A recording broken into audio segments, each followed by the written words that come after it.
tema de esta noche. ¿Cuánto le damos la bienvenida a nuestro hermano? Amén, cierto. Anoche no tuvimos la oportunidad de decir el nombre de nuestra prédica y hoy se titula La marca de la bestia. Muy atentos con este maravilloso tema porque va a ser de mucha importancia para nuestra vida.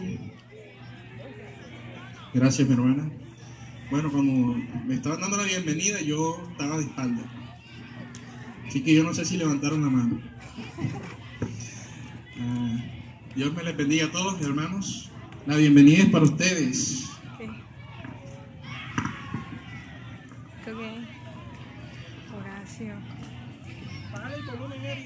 Vamos a colocarnos en pie. Si los amigos que están viendo nos quieren sentarse, aquí lo que hay es silla para ustedes. El Señor tiene para ustedes un puesto en este lugar. Vamos a colocarnos de pie, vamos a ponernos en las manos del Señor. Vamos a pedir la dirección del Espíritu Santo en este momento. Oremos. Padre nuestro, santo y misericordioso, que estás en las alturas de los cielos, donde ningún ojo humano puede verte, Señor, pero por nuestra fe sabemos que tú nos oyes.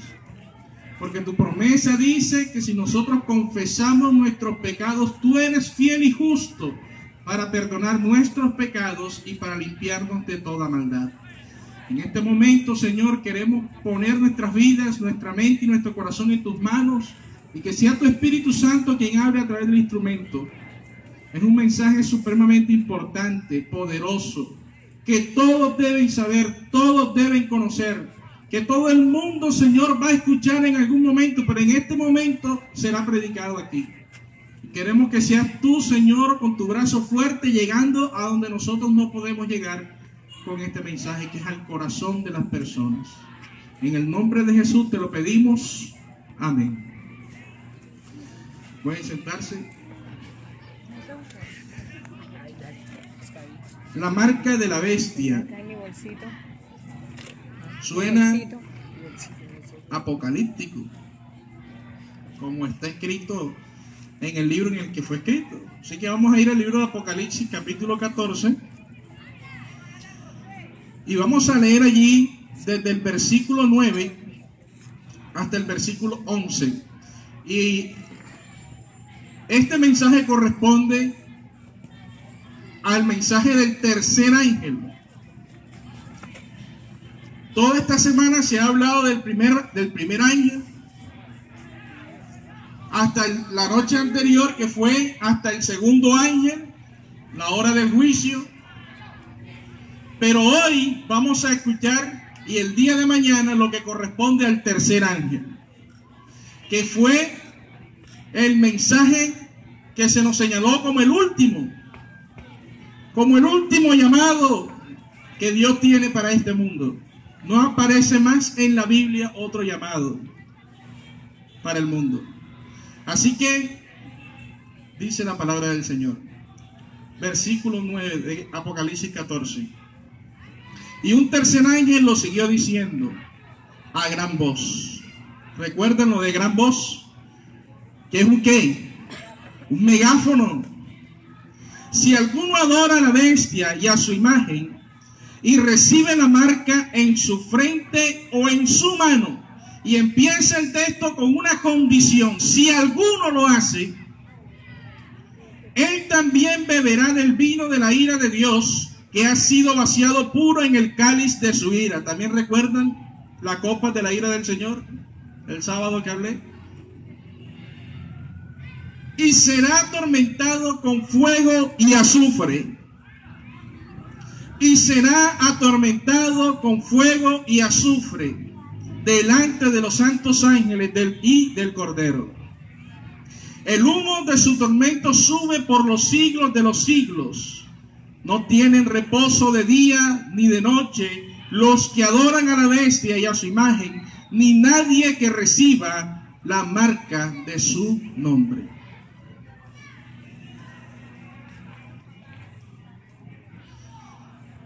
En el versículo 18 del capítulo 13, habla algo acerca del nombre de la bestia. Y ese nombre tiene un número. Y dice: aquí hay sabiduría. el que tiene entendimiento cuente el número de la bestia, pues es número de hombre y su número es 666. Este versículo podemos perfectamente meterlo allí en el mensaje del tercer ángel. La muerte de los seres humanos no es la voluntad y nunca fue la voluntad de Dios para sus hijos. Esta semana, exactamente ayer, falleció una niña, hija de una joven de la iglesia.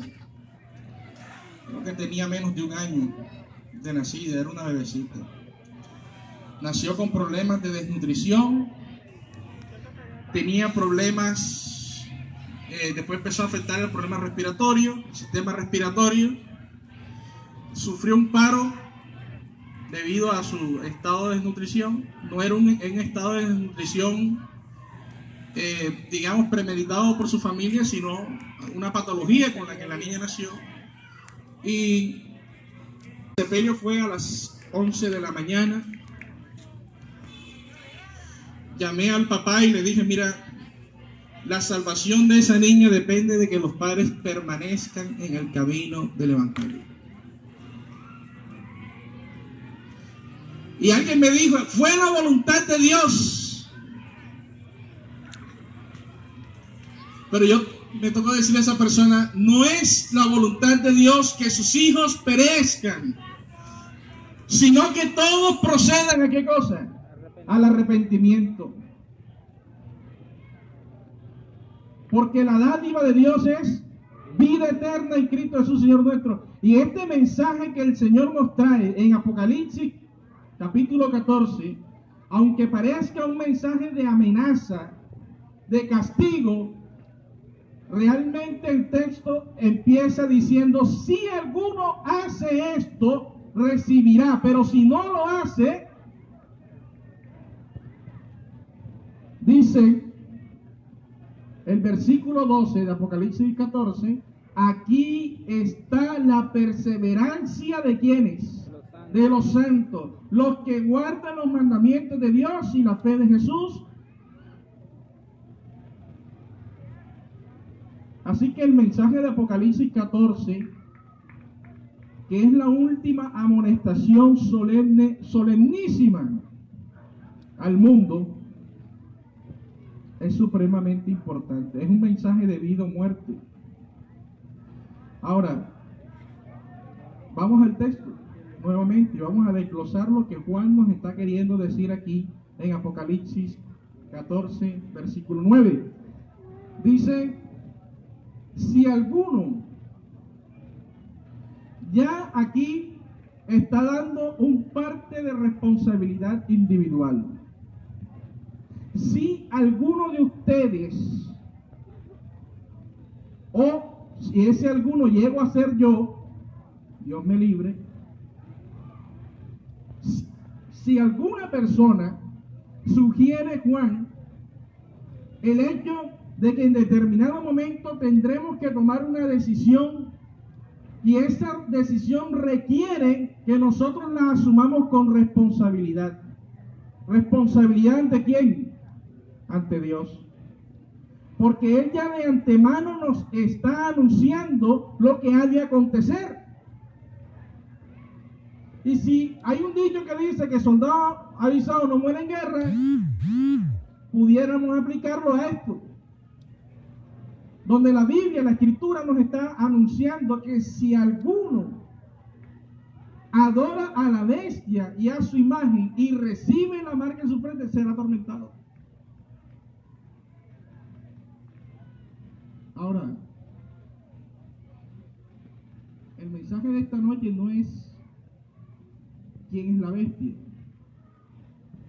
El mensaje de esta noche es qué es la marca de la bestia. Pero ¿cómo entender qué es la marca de la bestia si nosotros no sabemos quién es la bestia? Así que vamos a ir a Apocalipsis capítulo 13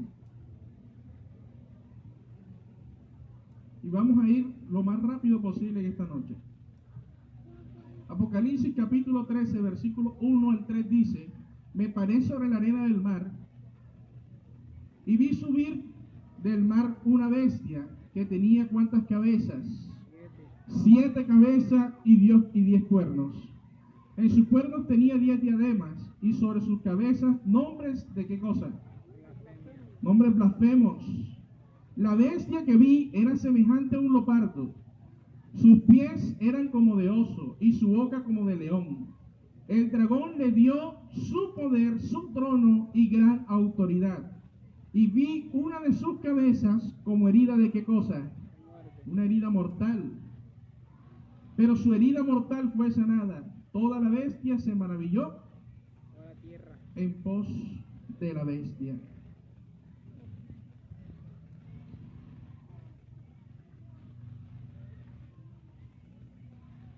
Esta bestia surge en un espacio y en un tiempo. Si usted nota lo que dice Juan, dice que estaba parado ¿sobre qué? Sobre la arena del mar. Pero cuando la bestia, el hecho es que Juan está diciendo que la bestia surge y una bestia con 7 cabezas y con 10 cuernos, pero que esa bestia sufriría una herida de muerte. Es una bestia herida, pero no es una herida cualquiera, es una herida de muerte. Pero al mismo tiempo dice que esa herida mortal será sanada. Y la pregunta es, ¿qué hará la bestia cuando la herida sea sanada? Seguimos leyendo. Y cuando la herida fue sanada, en el versículo 3, toda la tierra se postró en pos de la bestia. ¿Qué va a pasar cuando la herida sea sanada? Toda la tierra, todo el mundo se va a postrar delante de la bestia. No lo estoy leyendo yo, no lo estoy inventando, perdón, lo está diciendo la Biblia. Toda la tierra se maravilló en pos de la bestia. Ahora, la pregunta es, ¿quién sana la herida de la bestia? Bueno, ahí está el texto, versículo 4. ¿Y adoraron a quién? Al dragón. ¿A quién adoraron? Al dragón. Al dragón. Ahora, ¿quién es el dragón? Apocalipsis 12:9. Dice, y fue lanzado fuera el gran dragón y la serpiente antigua que se llama Diablo y Satanás, el cual engaña al mundo entero. Y fue arrojado ¿dónde? La tierra. Ahora, hay una bestia. Yo no quiero que usted piense quién será la bestia, porque eso usted lo va a ver en esta noche. Simplemente hay una bestia. Es una bestia con 7 cabezas. Una de las cabezas está herida de muerte, pero la herida va a ser sanada. ¿Quién va a sanar la herida? El dragón. Y cuando la gente se maraville en pos de la bestia, en vez de adorar a la bestia como ellos creen, realmente están adorando a quién. Y adoraron al dragón, que había dado la autoridad a la bestia. No se vaya a matar la cabeza pensando quién es la bestia. Aquí el hecho es que cuando la bestia se recupere de la herida, todo el mundo creerá que está adorando lo que la bestia dice, pero realmente están adorando ¿a quién? A Satanás. ¿Vamos bien hasta ahí?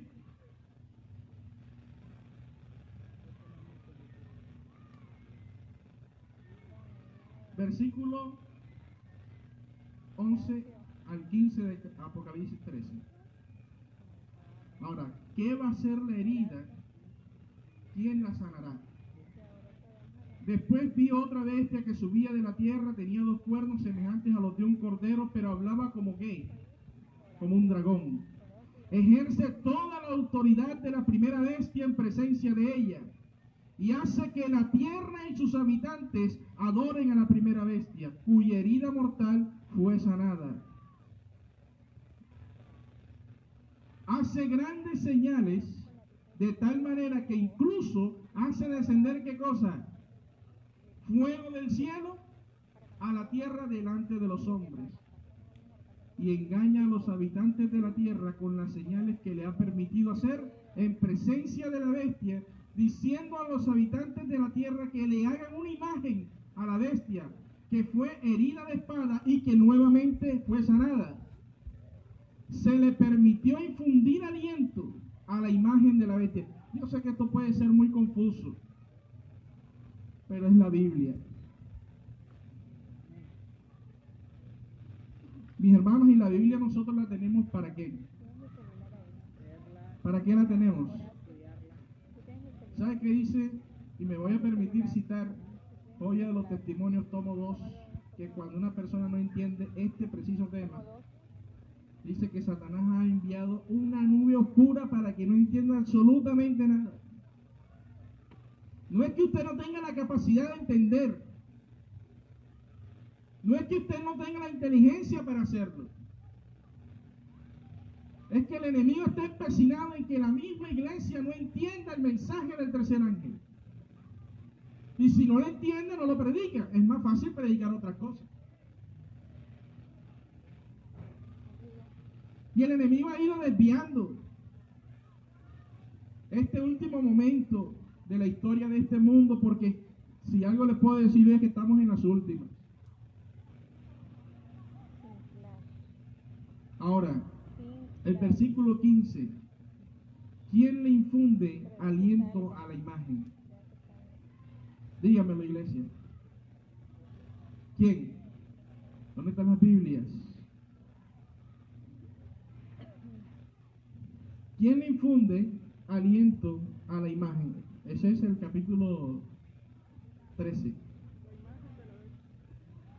Dice, y se le permitió infundir aliento a la imagen de la bestia. ¿Quién le infunde el aliento? Pues una segunda bestia que apareció, representada por el dragón. Ahora escuchen, ¿a ustedes no les parece conocida esa cuestión de que hay una imagen y alguien echa un aliento en la imagen y la imagen vive? ¿Dónde nosotros en la Biblia hemos visto eso? Creó Dios al hombre a su imagen y ¿qué cosa? Y semejanza, y echó en él el Neshama o el Ruah, dice en alguna Biblia, el espíritu o el aliento, y fue el hombre un ser viviente.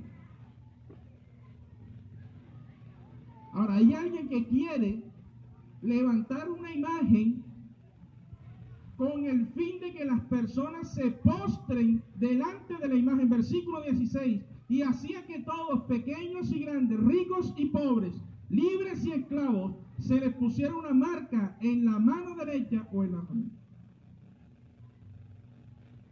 Ok.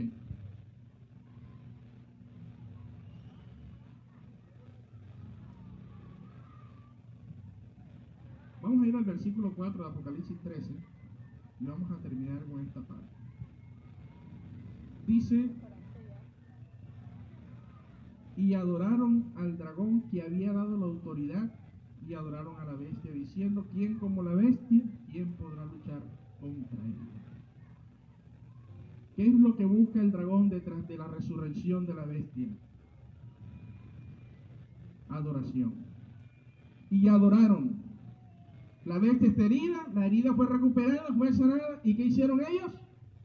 Adoraron. No se ponga a pensar, pero realmente adoraron fue al dragón. Ahora, mis hermanos, vamos a hacer, yo quiero ver si ¿cuántas Biblias hay aquí? Abra la Biblia, porque esto es con la Biblia abierta.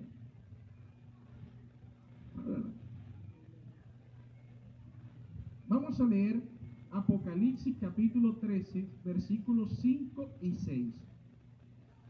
Y lo vamos a comparar con Daniel 7, 20 y 25. ¿Cierto? Apocalipsis 13, capítulo 5 y 6, da unas características que tiene esta bestia. Son unas características, y aquí se va a empezar a usted a aclarar todo este panorama de la segunda y la primera bestia que viene, que surge, que la imagen, que el aliento. Vamos a ver cómo es esto. Dice el versículo 5: también se le dio una boca que hablaba arrogancias y ¿qué más? Y blasfemia. Y se le dio autoridad para actuar durante 42 meses. Y abrió su boca para blasfemar contra Dios, para blasfemar de su nombre, de su tabernáculo y de los que habitan en el cielo. Dígame, qué bestia es esta tan tremenda. ¿Para qué utiliza la boca? No tiene boca sino para qué. Blasfemar. ¿Blasfemar contra quién? Contra Dios. ¿Contra qué más? Contra su iglesia, contra su tabernáculo. Y además de eso, para blasfemar contra todas las autoridades celestiales. Ahora vamos a Daniel capítulo 7.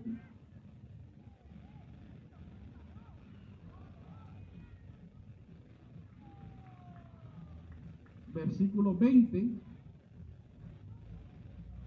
Dice la palabra del Señor: asimismo, acerca de los 10 cuernos que tenía en su cabeza. Recuerdan que tenía 10 cuernos, ¿cierto?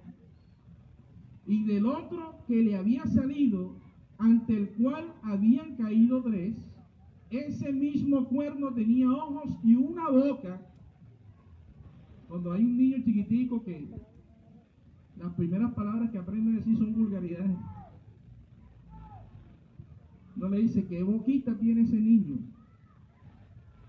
Bueno, este era un niñito, vamos a decir, un cuernito pequeño. Era un cuerno más pequeño que los demás. Y dice que este mismo cuerno tenía ojos y una boca que hablaba con gran irrespeto, con insolencia, y parecía más grande que sus compañeros. Versículo 25. Hablará palabras contra el Altísimo, y a los santos del Altísimo quebrantará, y pensará en cambiar los tiempos y la ley. Ahora tenemos una característica que nos ayuda. ¿Qué es lo que habla esta persona, esta bestia? No es una persona, perdón. Blasfemias. ¿Qué más? Insolencias. ¿Está relacionada las insolencias y la blasfemia con la ley de Dios? ¿Cómo termina el versículo 25? Yo hablo de las insolencias que él dice. ¿Qué dice? Intentará cambiar los tiempos. ¿Está relacionada esa blasfemia y esa insolencia con el cambio de la ley? Ahora vamos a Marcos capítulo 2, versículo 5. Y nosotros vamos a definir esto de la blasfemia. Vamos a ver qué es la blasfemia. Marcos capítulo 2, versículo 5.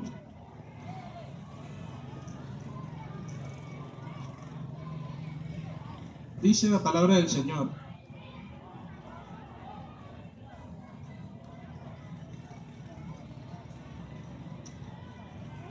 al ver Jesús la fe de ellos, dijo al paralítico. Esto es un paralítico que le habían llevado a él por encima del techo. ¿Se acuerdan de esa historia? Por encima del techo, 4 amigos que tenían. Y entonces dice que Jesús, al ver la fe de ellos, dijo al paralítico: hijo, tus pecados te son perdonados.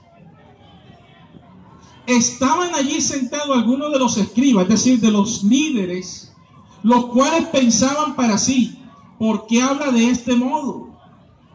¿Qué cosa? Blasfemia, dice.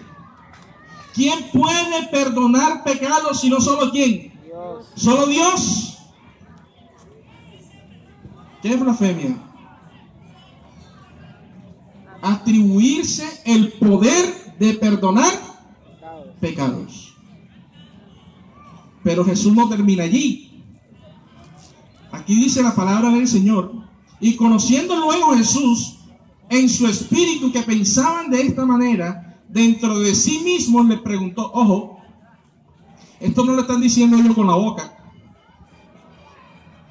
Eso es lo que ellos estaban pensando y Jesús conoció sus pensamientos. Y conociendo luego Jesús en su espíritu que pensaban de esta manera, dentro de sí mismos, les preguntó, ¿por qué pensáis así? ¿Qué es más fácil decir al paralítico, tus pecados te son perdonados, o decirle, levántate, toma tu camilla y anda? ¿Ustedes qué piensan? ¿Qué es más fácil decirle al paralítico, toma tu camilla y anda, que decirle tus pecados te son perdonados? ¿Qué es más fácil? Esa pregunta complicada para mí. ¿Será?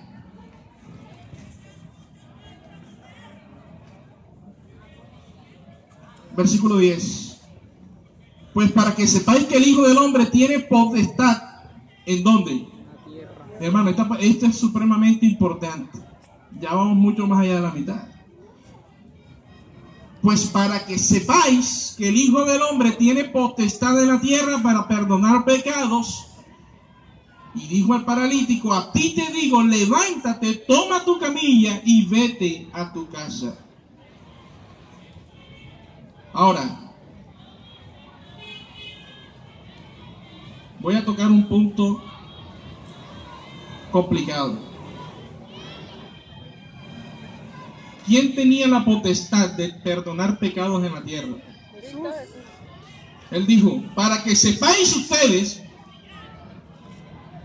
que yo tengo potestad aquí en la tierra, soy el único aquí en la tierra, no hay nadie más aparte de mí aquí en la tierra que tiene el poder de perdonar ¿qué cosa? Pecado. ¿Qué piensan ustedes del perdón sacerdotal? Cuando el sacerdote le dice a la persona, perdono todos tus pecados, ve, reza, di Ave María, da al Padre Nuestro y vete en paz. ¿Tiene el sacerdote el poder de hacer eso? ¿Sabe cómo se llama eso? Una arrogancia. Porque se está atribuyendo un poder que solamente tiene ¿quién? ¿Lo leímos o no lo leímos? Es más, los mismos fariseos reconocen que ningún hombre en la tierra tiene el poder para perdonar pecados. Y usted dice, ¿usted por qué criticó a Jesús? Claro, porque yo no sabía que Jesús era Dios y que es Dios. ¿Ya ven lo que quiere decir la Biblia cuando dice que hablaba grandes arrogancias y blasfemias? Porque se atribuye el lugar que solo Dios puede tener en este mundo. Bueno, eso es la bestia. Yo no he dicho quién es. Por allá en Juan capítulo 8, ustedes recuerdan esa famosa frase que dice, y conoceréis la verdad y la verdad os hará libres. Eso se presentó en el evento de la mujer adúltera, que realmente no era adúltera. Adúltera era el hombre que estaba con ella, que sí estaba casado. Pero ellos llegaron con la carita, yo no fui ante Jesús a hacer tentar al Señor. Más adelante el Señor les dice, si fuerais hijos de Abraham, las obras de Abraham haríais, pero vosotros sois hijos de vuestro padre el diablo, porque queréis hacer sus obras. Pero Señor, si somos hijos de Abraham y nunca hemos sido esclavos, ¿eso era verdad? ¿Cuántas veces Israel no fue a la esclavitud? Y Jesús le respondió, todo el que comete pecado, esclavo del pecado es. Ellos creían que por el hecho de ser judíos no eran pecadores. Que por el hecho de ser cristianos o creer en Dios son hijos de Dios. ¿Quién dijo eso? El que se arrepiente y es bautizado, ese será salvo. Más el que no y no es bautizado, ese será condenado. Es el mensaje de la Biblia. Entonces Jesús les dice, yo soy mayor porque yo soy antes de que Abraham fuese. Y dice la Biblia que ellos tomaron piedras para apedrearle por blasfemia. Solamente Jesús, cuando estuvo en la tierra, tuvo el poder de perdonar pecados. Cuando Jesús se fue, solamente dejó un encargado para interceder por nuestros pecados y se llama ¿cómo? El Consolador. Yo me voy, pero les dejaré otro como yo. ¿Por qué otro como yo? Porque era uno en su misma naturaleza, el Espíritu Santo, que nos convence de qué cosa: de pecado, de justicia y juicio. Ahora, vamos a poner el acelerador aquí.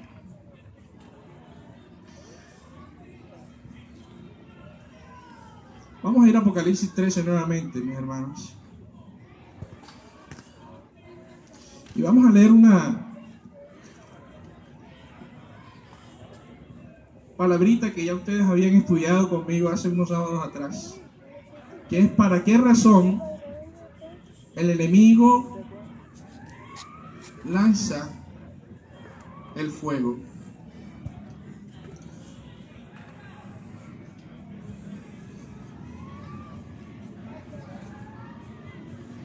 Vamos a ir al versículo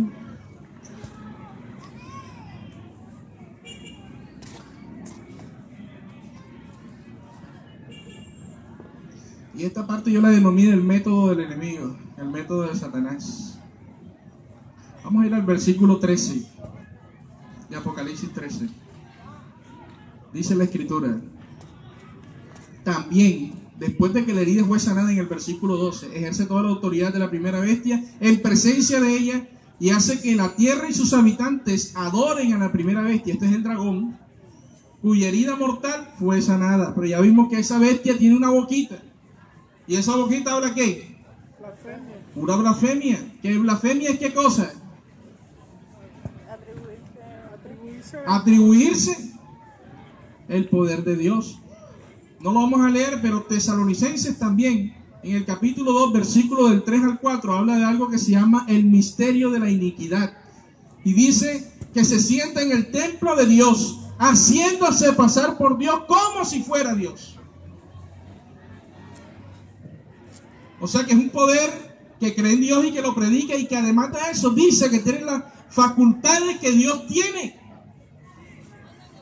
que solamente le corresponden a Él en su soberana majestad y potestad. Ahora,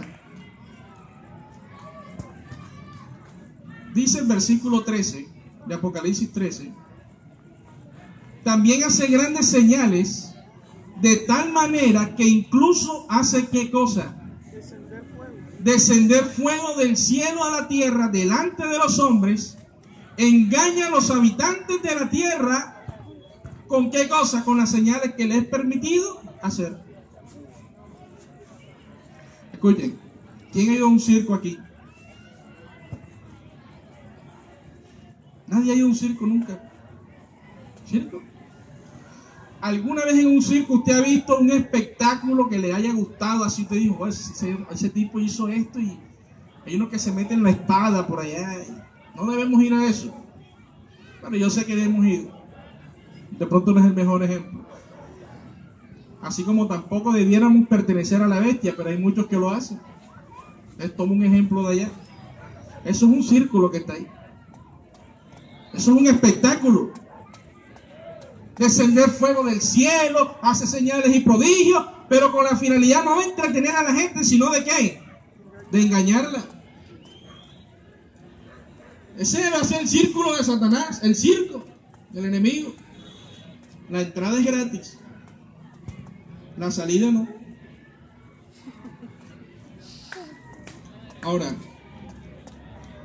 voy a finalizar con esto. El método de Satanás.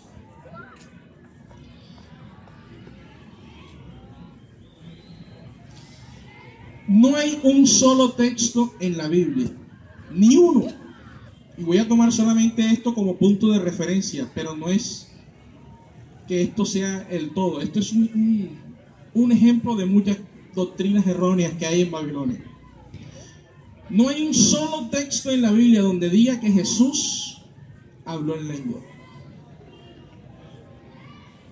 Ni uno. Es más, no hay un solo texto en la Biblia que diga que los discípulos o apóstoles hablaron en lengua. Búsquelo. Rebúsquelo otra vez. No hay un solo texto en la Biblia donde diga que ni los discípulos ni Jesús hablaron una lengua. Hablaron lenguas. Las lenguas que usted ve que hoy en día hablan las demás denominaciones. Y me da pena decirlo. Pero busque en la Biblia.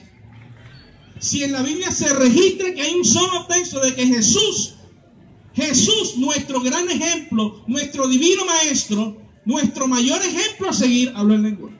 Búsquelo. Ni siquiera los apóstoles. Nos bautizamos porque Cristo, ¿qué cosa? Se bautizó.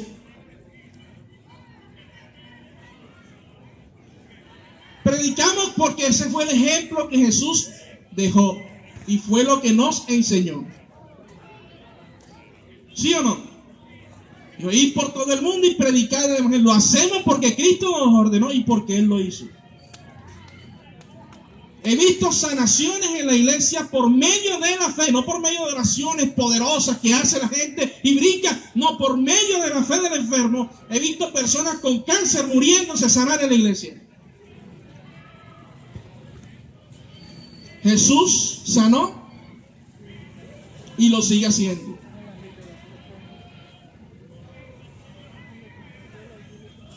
Nosotros hacemos lo que Jesús nos dejó en su ejemplo y en su enseñanza.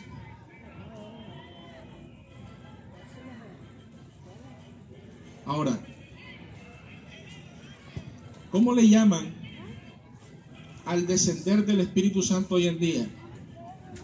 Cuando empiezan a hablar en un idioma que no entienden lo que dicen, ni saben qué dicen, ni lo conocen. ¿Cómo le llaman a eso? El fuego del Espíritu Santo. Y yo le voy a decir a ustedes esta noche, bíblicamente, si me lo permiten, si no se van, ¿de dónde viene ese poder? ¿Están de acuerdo? ¿O están muy apurados? No voy a demorar. Miren, ustedes recuerdan que Jesús fue tentado en el desierto. Eso está en Mateo capítulo 4, en Lucas capítulo 4. Las tentaciones que se registran fueron 3. Primero, di que esa piedra se convierta en pan. La segunda, lánzate al vacío y los ángeles acudirán a tu rescate. Y la tercera, póstrate delante de la iglesia, les enseña.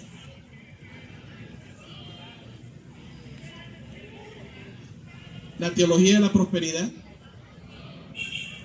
Y si convirtieron un pedazo de piedra en pan. Enseñan que Dios está a la disposición del ser humano como si fuera un sirviente, no el ser humano a la disposición. Nosotros somos los que le debemos a Dios. Él no nos debe a nosotros. Y lo que tanto busca Satanás, póstrate y me adoras.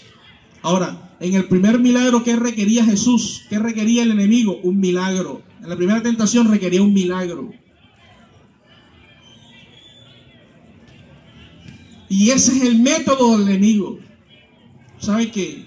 Me voy a permitir nuevamente mencionar, y vamos a Mateo 7 para terminar. Ahora sí. Me voy a permitir mencionar el deseado de todas las gentes en el capítulo donde habla, escuche bien mi hermano, donde habla de la tentación de Jesús en el desierto. Y el espíritu de la profecía dice que no fue Satanás en la forma satánica que se le presentó a Jesús. Ni siquiera le dijo: hola Jesús, ¿cómo estás? Soy Satanás. No, Señor. Dice que a Jesús se le presentó un ángel de luz. Y se presentó como un servidor de Jehová. Como un enviado de Jehová. Y fue a Jesús quien le tocó discernir si el mensaje venía de parte del Señor o venía de parte del enemigo.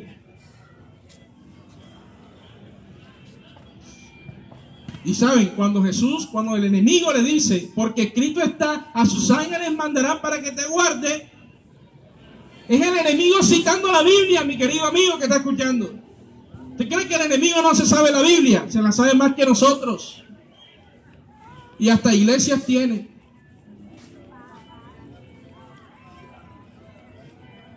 El Salmo 91 se lo citó Satanás a Jesús. Mateo capítulo 7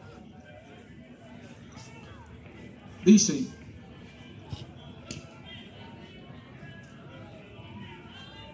no todo el que me dice ¿cómo? Eso es conocidísimo. No todo el que me dice Señor, Señor, entrará ¿dónde? Sino el que hace la voluntad de mi Padre que está ¿dónde? ¿En qué consiste la vida cristiana? En hacer la voluntad del Padre. Honra a Dios y guarda sus mandamientos, porque ese es el todo del hombre, dice Eclesiastés. Así termina Eclesiastés. Muchos me dirán en aquel día, ojo, que está hablando ¿quién? Jesús. Y Jesús está diciendo: muchos me dirán a mí, es decir, van a clamar mi nombre, diciendo: Señor, Señor. Es decir, ¿son cristianos o no son cristianos? Claro que sí, están clamando ¿a quién? Al que está hablando, que es Jesús. Y muchos me dirán en aquel día: Señor, Señor, ¿no profetizamos en tu nombre?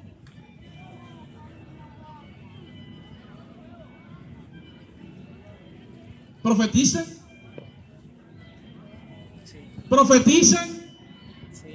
Tengo una tía que le gusta ir del padre Holman. Y siempre que viene se trae la cabulla del no sé qué con los 7 nudos y el aceite no sé qué cosa, y traen una cantidad de cosas, y entonces en el oído le profetizan cosas a las personas.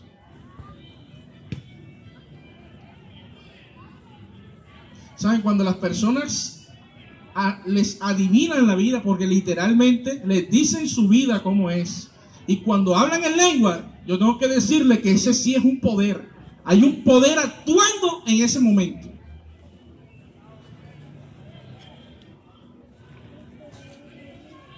Pero pregúntese si es el poder de Dios, porque hasta donde tengo entendido y hemos visto hasta este momento, el poder de Dios no actúa de esa manera.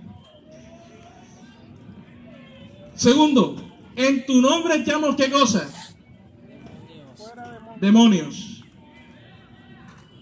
Y en tu nombre hicimos ¿qué cosa? ¿Eran cristianos? Sí. ¿Y la predicación para cuándo? Porque ahí no dice que enseñaron. Ahí dice que el evangelio que se prestaron ellos para hacer fue sacar fuera demonios, hacer caer fuego del cielo, profetizar, milagros, todo ese espectáculo. Y la predicación. Y el mensaje de salvación. Mi hermano, estamos hablando de personas que dicen que son cristianas porque están clamando al Señor, pero que la predicación no se centra en la Biblia, sino en hacer milagros, en echar fuera demonios y en profetizarle y adivinarle cosas a la gente en los oídos. Eso es un poder satánico. Eso no es de Dios.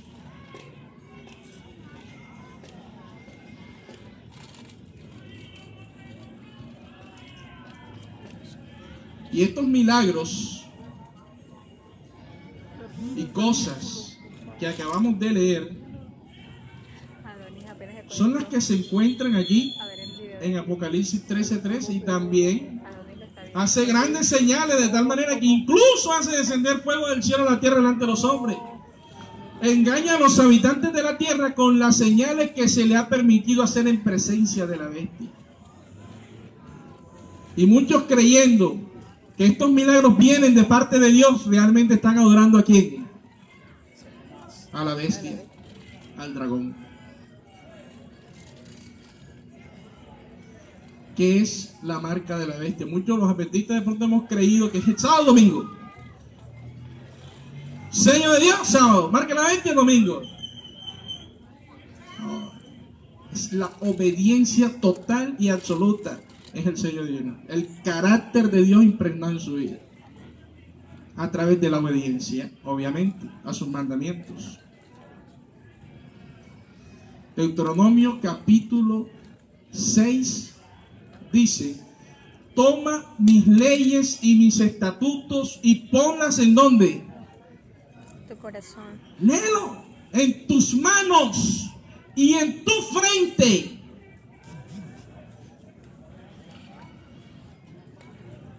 Ponle los dinteles de tus puertas.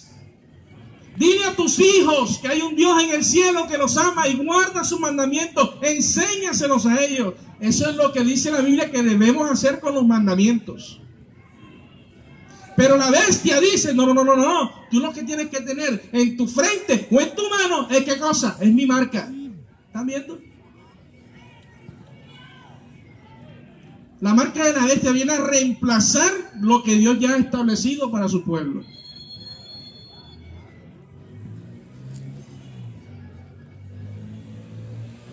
Ahora, ¿cómo hacerles a ustedes un llamado esta noche? Eso es una tarea difícil. Pero te voy a preguntar, ¿quedó claro el mensaje de esta noche? Amén. ¿Crees que tienes algo? Y esto no es ni, yo creo que no es ni la mitad. Hay un número, el 666, eso es otro tema. Cuando estaba niño veía las películas y que el anticristo, y nacía un niñito con el 666 aquí en el remolino de la cabeza, y decía que ese era el anticristo. O las películas que el 666 es una marca que le ponen a uno en la mano, entonces el código de barra. No, queridos, es algo más que eso. Es a quien tú le has presentado tu vida en oración, Cuando suena la trompeta. en adoración. ¿Quieres que el Señor esta noche tome tu vida? ¿Quieres que el Señor te ayude a quitar la venda que tiene de tus ojos? ¿Cuántos tienen familiares aquí que les gustaría que conocieran la verdad?